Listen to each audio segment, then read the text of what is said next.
In this video, we will study NCERT Class 9 Geography Chapter 2, that is Physical Features of India Part 2. Part 1 हम already cover कर चुके हैं. अगर आप Part 1 पढ़ना चाहते हैं, आपने नहीं पढ़ा हो तो आप डिस्क्रिप्शन बॉक्स में जाके लिंक देख सकते हैं.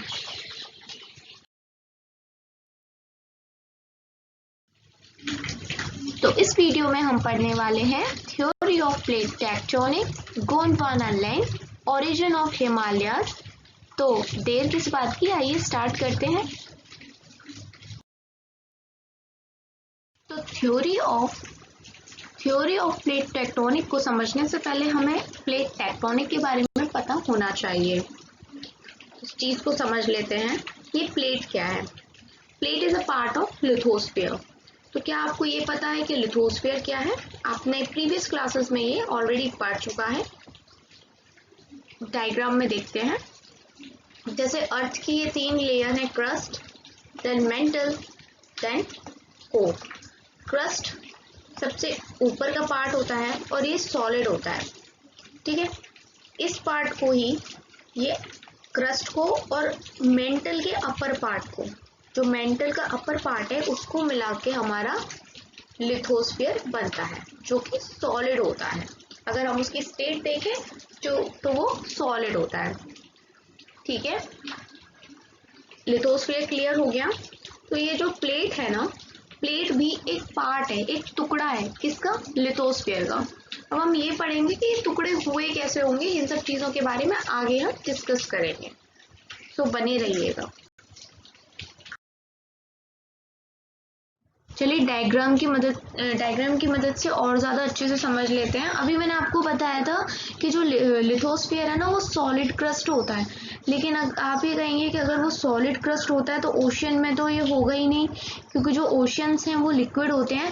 लेकिन देखिए, ओशियन यहाँ तक लिक्विड है, यहाँ तक लिक्विड है, ये जगह तक लिक्विड है. लेकिन जब वो यहाँ इस पॉइंट पे पहुंचेगा, इस वाले पॉइंट पे, तो यहाँ क्या आता है, एक जमीन स्टार्ट हो जाती है, तल, यानी बॉटम ऑफ ओशन. जब सबसे ज्यादा नीचे डेप्थ में पहुंचोगे, तब कहीं ना कहीं जाके ना एक जमीन आ जाती है, और उसी जमीन को हम क्या कहेंगे, वो सॉलिड है. तो ये इसका क्रस्ट हो गया. किसका? ये ओशनिक क्रस्ट हो गया हमारा.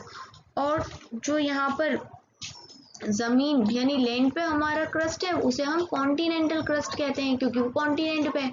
जो ओशियन पे है उसे हम ओशियनिक क्रस्ट कहते हैं. इज इट क्लियर ना? ये बहुत नॉर्मल है, आपको समझ में आ गया होगा. और वैसे भी आप इस चीज को क्लास 7 में पढ़ चुके हैं. ये क्लास 7 में आपने चैप्टर इनसाइड आवर अर्थ में पढ़ा था. तो थ्योरी ऑफ प्लेट टेक्टोनिक क्या है, देखिए, आइए देखते हैं. Due to internal heat of the earth, the current of semi-molten rocks begin to move towards the crust and tear it apart, dividing it into large fragments called tectonic plates. अब ये तो हो गई बुकिश लैंग्वेज, जो थोड़ी difficult भी पड़ती है समझने के लिए. तो नॉर्मल देसी लैंग्वेज में इसको समझते हैं कि क्या हुआ. अभी मैंने आपको बता दिया क्या लिथोस्फीयर है, प्लेट्स क्या है, ये तो मैंने आपको क्लियर कर चुका है. हमारा जो अर्थ है उसमें 2 प्रकार की फोर्सेस लगती हैं. एक फोर्स वो होती है जो ऊपर से लगती है, मतलब कि क्रस्ट में अगर कोई फोर्स ऊपर से लग रही है तो हम उसे कहेंगे एक्सटर्नल फोर्स. और एक फोर्स जो अंदर से लग रही है क्रस्ट पे, मतलब अर्थ के अंदर से जो लग रही है, उसे हम कहेंगे इंटरनल फोर्स. तो ये 2 तरह की जो फोर्सेस होती हैं, एक्सटर्नल और इंटरनल, वो फोर्सेस अर्थ पे बराबर लगती ही रहती हैं. और यहाँ पर जो हम बात करने वाले हैं वो इंटरनल फोर्स की बात करने वाले हैं. और ये इंटरनल जो फोर्स है वो कौन लगाएगा? वो लगा रहा है सेमी मोल्टन रॉक्स. मैंने आपको ये भी बताया था कि अर्थ के अंदर जो क्रस्ट है वो ही अर्थ की सॉलिड है, मेंटल सेमी सॉलिड है, और देन जो हमारा इनर कोर है वो लिक्विड स्टेट में है काफ़ी, है ना, निफे. तो ये जो सेमी मोल्टन रॉक है, ये क्या करता है, फोर्स लगाता है टुवर्ड्स दी क्रस्ट. और उस फोर्स की वजह से जो हमारा क्रस्ट है, टियर इट, फोर्स की वजह से हमारा जो अर्थ है वो टूट जाता है और कई लार्ज फ्रेगमेंट्स में, यानी आप कह सकते हो पार्ट्स में डिवाइड हो जाता है और वही पार्ट्स हमारी प्लेट्स बन जाती हैं।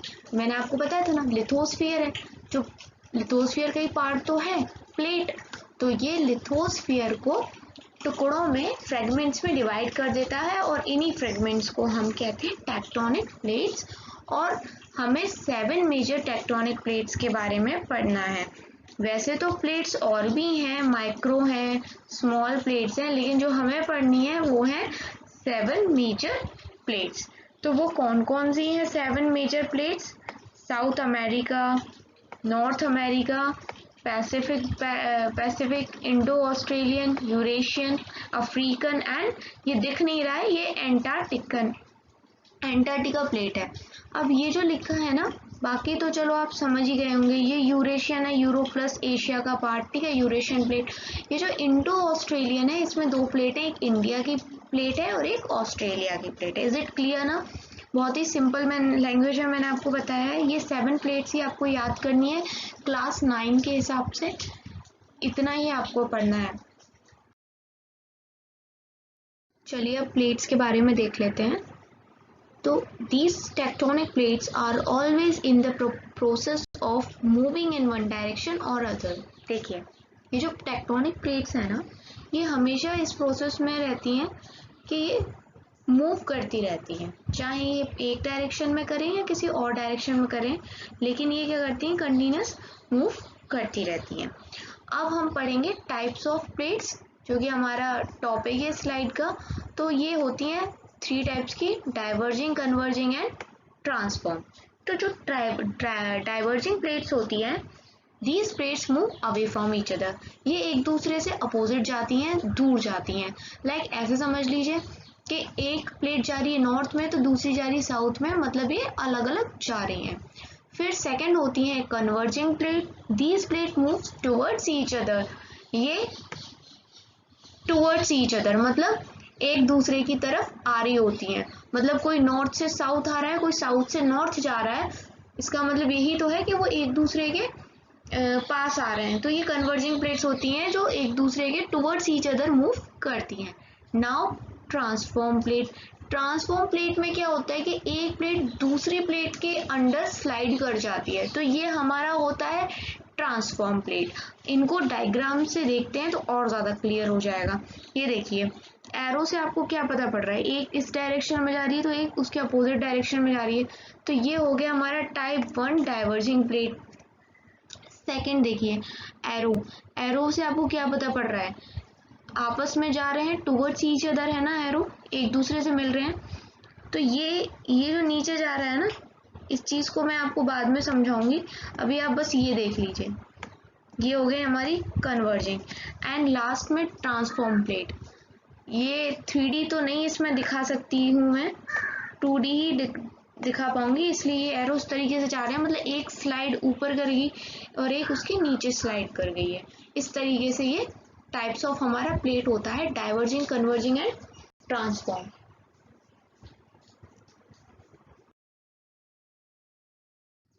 तो अभी हमने पढ़ी थी ना 7 मेजर प्लेट्स, तो उनको मैप में देखना भी ज़रूरी होता है, मैप में देख के और ज़्यादा चीज़ें क्लियर हो जाती हैं। तो आइए क्लियर कर लेते हैं कि मैप में लोकेशन क्या है उन प्लेट्स की। मैप थोड़ा क्लियर नहीं है इसलिए मैं मार्क करती हूँ। ये है नॉर्थ अमेरिकन प्लेट, ठीक है, ये है हमारी साउथ अमेरिकन प्लेट, 2 हो गई, ठीक है। ये आपको दिख रहा होगा पैसिफिक प्लेट, ठीक है, यहाँ पर भी पैसिफिक लिखा हुआ है क्योंकि आपको पता है कि ये तो मैप 2D में बना हुआ है, लेकिन एक्चुअली में ये ग्लोब है, तो यहाँ का पैसिफिक इधर जाकर ये एक ही है, पूरा कनेक्ट हो रहा है। क्योंकि ये देखिए, ये यूरेशियन प्लेट लिखा है ना, ये जो यूरेशियन प्लेट लिखा है, ये वाला, ये यही वाला पार्ट है। तो ये मैप ग्लोब गोल होता है ना, इस वजह से ऐसा है। तो आप स्पेसिफिक प्लेट को एक ही बार काउंट करिएगा। तो अभी तक 3 हो गई हमारी, north American plate, south American plate and Pacific plate. अब आती है हमारी ये वाली, जिसमें हमारा इंडिया भी आता है, इंडो ऑस्ट्रेलियन प्लेट, ये वाली इंडो ऑस्ट्रेलियन प्लेट। इसके बाद आती है यही यूरेशियन प्लेट, ठीक है। यूरेशियन प्लेट के बाद आता है हमारा अफ्रीकन प्लेट, ठीक है। अफ्रीकन प्लेट के बाद आता है हमारा एंटार्क्टिक प्लेट। तो हो गई ना 7 प्लेट्स, 1 2 3, फिर ये 4 5 6 और 7। तो ये मैप पे थी हमारी 7 मेजर टेक्टोनिक प्लेट्स।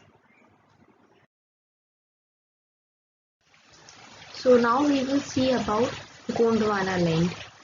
तो गोंडवाना लैंड क्या है ये देखते हैं। The oldest land mass was a part of it. अब ये ओल्डेस्ट लैंड मास क्या है, हमारे इंडिया में जो सबसे माना जाता है कि जो सबसे पुराना लैंड मास है वो है हमारा पेनिनसुलर प्लेट्यू। और ये पेनिनसुलर प्लेट्यू जो है वो गोंडवाना लैंड का ही पार्ट है। अब गोंडवाना लैंड किस किस चीज़ से बना है वो देख लेते हैं।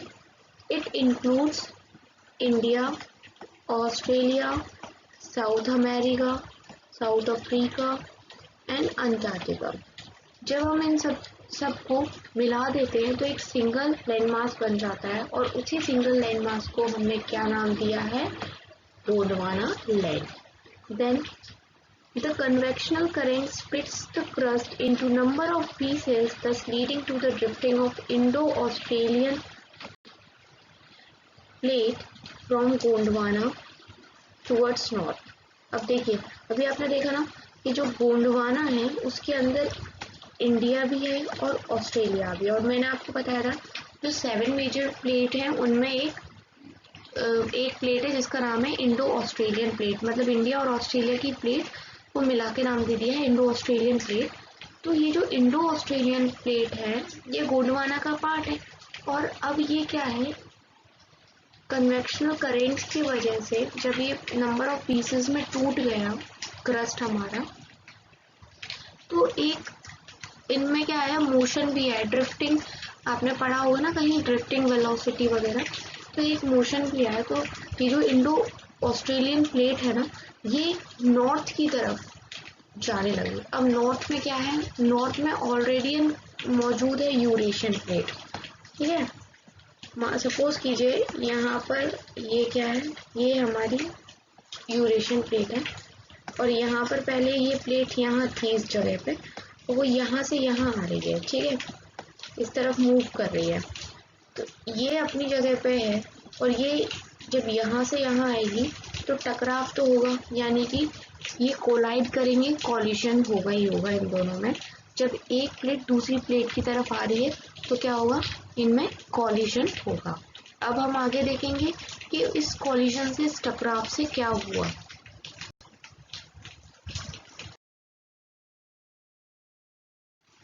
तो डायग्राम की मदद से हम ये देख लेते हैं कि कुछ इस तरीके से रहा होगा। इस तरीके से हमारी ये इंडियन प्लेट रही होगी, पहले वो यहाँ आई 71 मिलियन एगो, देन यहाँ, फिर यहाँ, और अल्टीमेटली ये देखिए हमारा वही इंडिया है जो हमें आजकल देखने को मिलता है ना। तो लगभग कुछ इस तरीके से मूवमेंट रहा होगा। तो जैसा कि थोड़ी देर पहले मैंने आपको बताया था कि एक प्लेट ऑलरेडी वहां पर थी, यूरेशियन प्लेट या बोल लो एशिया की प्लेट, और इंडो ऑस्ट्रेलियन यानी हम कह सकते हैं इंडिया की जो प्लेट थी वो जाके कोलाइड कर गई, ठीक है, कॉलिजन हुआ। तो अब उसका रिजल्ट क्या है ये हम यहाँ पर देखेंगे। यहाँ लिखा है sedimentary rocks which are accumulated in the geosyncline were folded to form mountain system of western Asia and Himalaya. इसको हम डायग्राम की मदद से समझेंगे तो ज़्यादा अच्छा रहेगा। ये देखिए, ये है इंडियन प्लेट, ठीक है। यहाँ एक आपको एरो दिखाई दे रहा होगा, और ये देखिए कि एरो का डायरेक्शन क्या है, यानी कि ये हो गया हमारा नॉर्थ, इस तरफ ये इंडियन प्लेट आ रही है, ठीक है। और यहाँ कोई एरो नहीं है, ये अपनी जगह थी उस टाइम पे, ये एशियन प्लेट। अभी ये लोग इतना दूर है, और इनके बीच में ये है टेथिस सी, और इसे टेथिस सी को हम क्या कहते हैं, जियोसिंक्लाइन फिर कुछ टाइम का मतलब ये मत समझना 1 साल 2 साल, काफ़ी ईयर्स लगे, मिलियंस ऑफ ईयर्स लगते हैं ये सब चेंजेस होने में, ठीक है। तो आपको वो चेंजेस देखने मिले, ये और पास आ गई और ये सबडक्ट इसको बोलते हैं, ये इसके नीचे जाती है, सबडक्ट होना स्टार्ट हो गई। किसके नीचे? एशियन प्लेट के नीचे। कौन सबडक्ट हो रही है? इंडियन प्लेट सबडक्ट हो रही है अंडर एशियन प्लेट, हो रही है ना। और ये पहले देखिए काफ़ी कितना गहरा है, ये चीज़ अब थोड़ी कम हो गई है। फिर आगे बढ़ते हैं, अभी और ज़्यादा सबडक्ट हो गई है और यहाँ आपको चेंजेस देखने मिल रहे होंगे। ये जो सेडिमेंट्स हैं, ये नीचे सेडिमेंट्स हैं, वो आपको उठे उठे देखने लगे हैं। अब आप सोचोगे सेडिमेंट्स कहाँ से आए, है ना। ये लिखा हुआ ना, सेडिमेंट रॉक्स वर एक्यूमुलेटेड, और यही सेडिमेंट रॉक आगे जाके क्या बन गए? फोल्ड होके माउंटेन बन गए। तो देखिए जो भी रिवर होती है, रिवर अपने साथ सेडिमेंट्स लेके आती है। ये आपने बहुत छोटी छोटी क्लासेस में पढ़ा होगा, अभी तो हम क्लास 9 को देख रहे हैं, तो आप सेडिमेंट्स बहुत अच्छे से जानते होंगे कि रिवर अपने साथ सेडिमेंट्स लेके आती है। तो अब यहाँ सेडिमेंट्स कैसे आए, वो हम ये ऐसा मानते हैं कि कुछ यहाँ से रिवर्स अपने से रिवर्स आके गिरती होंगी और कुछ रिवर्स यहाँ से आके गिरती होंगी, तभी तो ये तैतीस बना। तो वो अपने सेडिमेंट्स भी यहाँ डिपॉजिट कर रही होंगी टाइम के साथ साथ, ठीक है। तो अब क्या हुआ, इसके सबडक्शन की वजह से ये सेडिमेंट्स ना फोल्ड होने लग गए, इन पर प्रेशर पड़ा या जो भी हुआ, उन चीज़ों को हम ज़्यादा डिटेल में नहीं पढ़ेंगे क्योंकि हम क्लास 9 के हिसाब से यहाँ पर अभी पढ़ाई कर रहे हैं। तो ये प्रेशर पड़ा या जो भी था, कोई भी फोर्स, ये क्या हो गया, यहाँ पर सेडिमेंट्स फोल्ड होने लग गए और धीरे धीरे देखते देखते ये और ज़्यादा सबडक्ट हुए और फिर अल्टीमेटली क्या हुआ, ये एक माउंटेन बन गए। कौन से माउंटेन? वो माउंटेन जो कि हमें वेस्टर्न एशिया और हिमालयाज में देखने मिलते हैं, ये हमारे जियोसिंक्लाइन से ही बने हैं।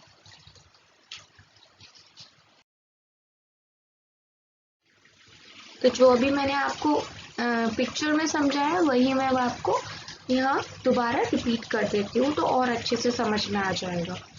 The Himalaya uplift out of तैतीस सी, हमने अभी अभी देखा कि कैसे 33 सी से हिमालय बन गया, ठीक है। In due course of time this depression gradually got field, मतलब ये जो टाइम पीरियड था, धीरे धीरे जो वो डिप्रेशन था ना, इस तरह का, कुछ इस तरह का, ऐसे जियोसिंक्लाइन थी ना इस तरह से, वो धीरे धीरे क्या हो गया, यहाँ फिल हो गई। हो किस चीज़ से फिल हुई थी? With the deposition of sediment. और वो डिपोजिशन कौन लेके आ रहा था? नॉर्थ से कुछ रिवर और साउथ से भी कुछ रिवर, वो डिपोजिशंस लेके आ रही थी, ठीक है। A flat land of extensive alluvial deposits led to the formation of northern plains of India. अब हम ये नहीं देख रहे कि एशिया में क्या प्लेन्स बने, क्योंकि हम अभी जो पढ़ रहे हैं वो फिजिकल फीचर्स ऑफ इंडिया पढ़ रहे हैं और इंडिया के ही रेस्पेक्ट में हम बात करेंगे। तो ये जब जो रिवर्स आ रही थी ना पेनिनसुलर प्लेट्यू से, आपने पढ़ा होगा ये कि जो रिवर्स के पास का एरिया होता है या सुना होगा, वो काफ़ी फर्टाइल होता है, क्योंकि जो रिवर बेसिन, रिवर्स में ना रिवर के आसपास जो रिवर बेसिन होता है वहाँ एल्यूवियल सॉइल होती है और जो बहुत फर्टाइल होती है, very good for farming agriculture, ठीक है। तो अब वो रिवर जो इतने सालों से आ रही थी वो डिपॉजिट कर रही थी एल्यूवियल डिपॉजिट, जिसकी वजह से धीरे धीरे बहुत साल लगे, ये नहीं कि कोई 1-2 साल, और क्या बन गया, नर्दर्न प्लेन्स बन गए, जो कि आज हम बिहार, हरियाणा, दिल्ली, ये वाले रीजन्स में जो हमें देखने मिलता है ना, वो बन के तैयार हो गए हमारे नर्दर्न प्लेन्स। अब देखिए, the land of India displays a great physical variation.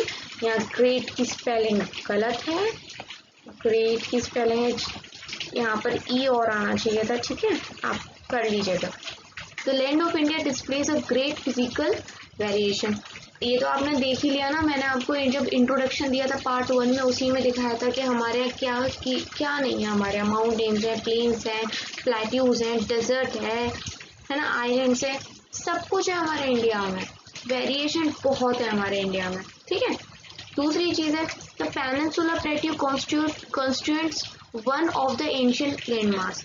अब देखिए ये चीज़ तो आपको जो मैंने अभी समझा है उससे अगर आप थोड़ा सोचें तो आपको पता पड़ जाएगी जो पेनिनसुलर प्लेट्यू है ना वो काफ़ी पुराना है, एंशियंट लैंडमार्क है। क्यों? क्योंकि अभी हमने देखा कि ये पेनिनसुलर जो प्लेट्यू था ना ये तो पहले से ही था, नए बने हैं हमारे सामने। जो अभी हमने पढ़ा क्या क्या बना, एक हिमालय बना और एक नदर्न प्लेन बना। तो इससे दो बातें क्लियर हो गई, एक ये कि पेनिनसुलर प्लेट्यू तो पहले से ही मौजूद था, इसका मतलब वो एंशियंट है, ओल्डेस्ट है, पुराना है, ठीक है। और नया क्या है, नया है हिमालय और नदर्न प्लेन्स, क्योंकि ये अभी हमने पढ़ा था, ये अभी अभी बने हैं। तो आप इस तरीके से याद कर लीजिएगा इसको। दोबारा बोलती हूँ, पुराना क्या है, एंशियंट क्या है, पेनिनसुलर प्लेट्यू, और जो कि अभी नए नए बने हैं हिमालयस और नदर्न प्लेन्स। अब नए नए बने का मतलब ये नहीं है कि हम अभी 10 साल 20 साल 30 साल 40 साल ऐसे बने हो, बहुत टाइम लगता है इस तरह की जियोलॉजिकल प्रोसेस को होने में। बट हाँ, अगर कंपैरिजन किया जाए पेनिनसुलर प्लेट्यू से तो ये काफ़ी रीसेंट बने हैं, और पेनिनसुलर प्लेट्यू के कंपैरिजन में ये काफ़ी नए हैं, हम कह सकते हैं ये यंग हैं। इसलिए तो कहीं हिमालयस को यंग फोल्ड माउंटेन्स भी कहा जाता है। जब हम अभी हिमालयस पढ़ेंगे पार्ट 3 में, तब मैं आपको इस चीज़ को अच्छे से एलैबोरेट करूँगी। So this is part 2 and in part 3 we will cover major physiographic divisions. So for more detail and more update, subscribe to my YouTube channel, that is Sakshi's Vidya Sadhana. Thanks for watching.